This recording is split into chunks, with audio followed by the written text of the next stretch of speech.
Hi everyone, Mixed Media Girl here. So today we're going to be doing a video on mixing paint for acrylic pouring. So there are so many tools that you can use. My recommendation is Floetrol if you are able to get access to it. Out of everything I've tried over the past years, this is my favorite. However, I have also learned that the most important thing with paint mixing is actually the consistency. So it doesn't matter nearly as much what kind of paint you use or what kind of medium as does what is your consistency. So that's what we're going to go over today. I'm going to show you mixing with the Floetrol, but feel free to substitute a different medium in there. Feel free to try it with water or glue, whatever you want. So this is a 9-ounce cup. Now often you'll hear acrylic pour artists say 1 part of this, 2 parts of that, and that can be confusing sometimes. People go, well, do you mean ounces? Do you mean milliliters? Neither. A part is literally just that, a part. So if you have a big pie and you give everyone a piece of it, how big that piece is going to depend on how big that pie is. So how much paint do you want to mix up? Let's say I want to mix up half of this 9-ounce cup. Okay, so I use 2/3 Floetrol to 1/3 paint almost no matter what. The only time that I alter on that is if I'm using a really cheap paint that doesn't have a lot of pigment, I might use more paint and less Floetrol. Or if I'm using a really pigmented paint, like maybe golden or fluid paints or something, I might use a little bit less. But for 99% of the paints that I'm going to use 2/3 Floetrol to 1/3 paint. So what does that mean? If I want to mix up this amount, let's divide that into, oh, that was not even, into 3 parts. This is approximate, okay? So 2/3 Floetrol, so that means all of this up to that line is going to be Floetrol. Then up to that line is going to be paint. So let's go ahead and start by mixing that. I'm going to do 2 different paints here. I'm going to do this Liquitex Basics and then this Arteza iridescent paint so that you can see also the difference in just the consistency of the paint itself. So I always start by adding the Floetrol first. I'm going to add Floetrol up to that first line. It's a little hard to show it at an angle, but you can see it goes up to that first line. Then I'm going to add my paint until it goes up to that second line.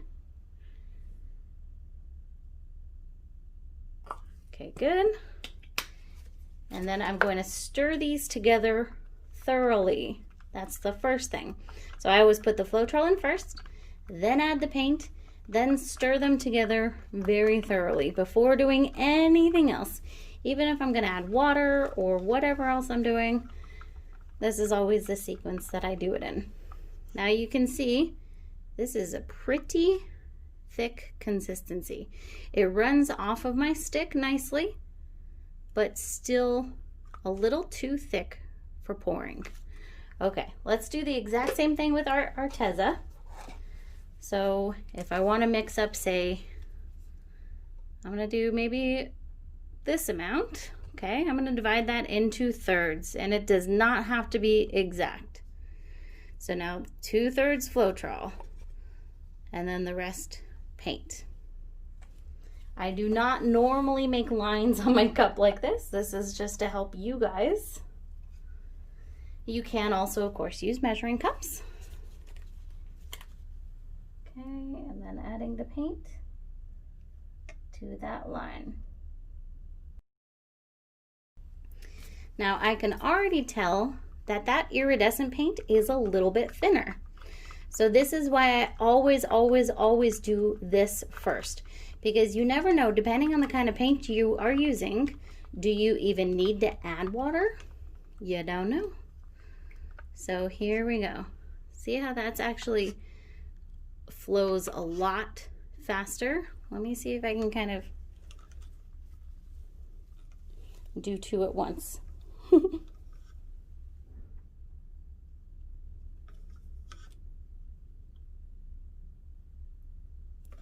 So that's to show you the difference in consistencies of the paint. This one, you could actually get away with pouring just like that. This one, you could not. However, I'm gonna add a little bit of water to both. I'm gonna add just a tiny, tiny bit to this one, and I'm definitely gonna add more to this one. This is not, I don't really use an exact measurement, but maybe 10 to 20% water depending on the thickness of the paint. And if the paint's pretty thin, I don't add any water at all. So in this one, I literally added just a tiny bit, and then I'm gonna leave that. This one I added more, and it's still a little bit too thick. So I'm gonna add a little more water. And remember, you can always add more water. You cannot take it back out. So add just a little bit at a time. If you overdo it, don't stress. Just add more paint and more Floetrol, or more of whatever medium you're using. Okay, so I hope you guys can see that difference, but that is now flowing much more nicely off of my stick. So there's an acceptable range. It doesn't have to be this exact consistency, but it should be around here. It should flow nicely off your stick without being too watery, okay? One other point here, because I don't know if you saw that, but somewhere in this cup, there is a little Floetrol booger, goober, whatever you want to say. It is not a bad idea at all to pre-strain your Floetrol. I did not in this case, but that's definitely not a bad idea.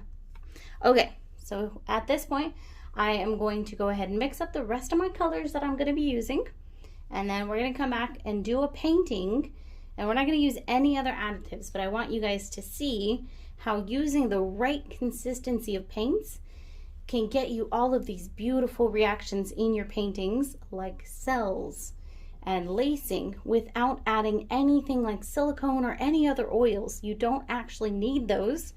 What you need is to ensure that you get the right consistency of your paint. So we'll be back. Okay, we're back. I have gotten all of the paints mixed up, and now we're going to go ahead and do a pour so you can see the difference that the consistencies make. So this is an iridescent white from Arteza. I know it looks white, but it's actually iridescent, and it shines a pretty pink in the light. All the colors I'm using today are actually Arteza, except for the hot pink, which is Liquitex Basics Florescent Pink, and that's this one. So this is definitely not a how-to on acrylic pour techniques. I'm just going to show you the basic flip cup. If you are interested in learning more about acrylic pouring and acrylic pouring techniques, of course, check out more of my videos on YouTube. But I also just came out with a free acrylic pouring course, and I have a very thorough acrylic pour course as well. I'll put the links to those in the description. So we're just doing a basic flip cup. There are no other additives in this paint. Just exactly what you saw me add, the Floetrol, the water. So I flip it. I'm gonna let this sit here for about a minute usually. That lets all the paint settle. And then we're gonna go ahead and pull it off.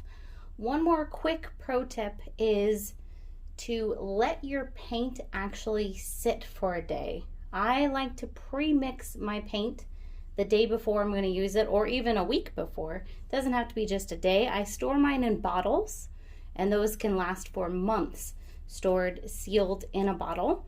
But I recommend mixing them at least the day before. And that helps get rid of air bubbles and just helps the paint get fully mixed. All right, so we're going to go ahead and pull this off. Pretty excited about the colors here. So as you're tilting your canvas, you can see if you got the right consistency. It should not be just like streaming off in any direction, but also shouldn't be too hard to move around. You of course want to also make sure that you are using adequate quantities of paint. Now, I use about 1 ounce of paint for every 16 square inches of canvas. So this here is just a little 8x10 canvas. And so I only need about 5 ounces of paint. All right. So there we have our very basic pour. You can already see cells coming up through here. I like to touch up the sides and the corners with my hands. But at this point, we're just gonna go ahead and let this sit for a little while, see what develops, and then we'll do a close-up. All right, we're back here. You can see some of the cells that popped up there, some of the reactions that were created, and you'll have more or less of that depending on the acrylic pour technique you're using, depending on the paint you're using. So I didn't even use white in here. I had an iridescent white, but that's gonna give you a bit of a different reaction than a normal white would. And if you add silicone, you'll get even more reactions. So there you go. That is the basic flip cup technique and a very simple tutorial on mixing paint for acrylic pouring. If you would like further instruction, feel free to ask questions down in the comments or check out additional videos of mine or check out my courses on acrylic pouring, links in the description. Links for all materials will also be in the description. See you all next time.